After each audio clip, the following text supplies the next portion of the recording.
Est-ce que cette autoroute constitue un jackpot pour Alice? Alors, c'est l'autre aspect de notre enquête.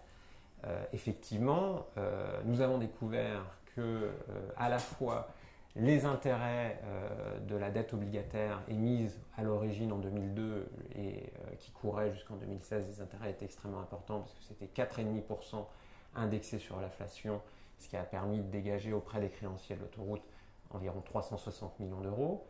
Et en plus, notre vraie découverte, c'est qu'au moment du refinancement de la dette en 2016, décidé par Alice, ce qu'on appelle la prime de rachat auprès des créanciers a été beaucoup plus importante que prévu.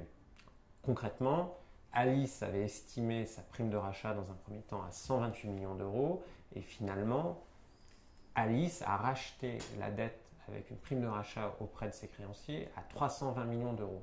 Et quand on demande pourquoi en un an à peine Alice a consacré plus de 200 millions d'euros pour racheter sa dette en prime de rachat, il ne nous donne aucune réponse. Et donc, pour les créanciers du concessionnaire, en tout cas, ça a été une opération extrêmement profitable parce qu'entre les intérêts qu'ils ont touchés entre 2002 et 2016 et le rachat de la dette en 2016, ils ont bénéficié d'énormément d'argent.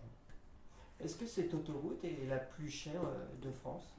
C'est l'une des plus chères de France si on met de côté le viaduc de Millau ou par exemple les tunnels du Prado à Marseille, c'est-à-dire des grands équipements qui coûtent très cher et où il y a des péages également. Mais effectivement, sur une autoroute équivalente, on a découvert que sur les 125 km d'autoroute, pour un automobiliste lambda de catégorie 1, c'était 18,5 centimes par kilomètre. Et c'est l'un des tarifs les plus chers de France, comme une bonne partie d'ailleurs des autoroutes normandes pour celles qui sont payantes et mises en concession. Est-ce que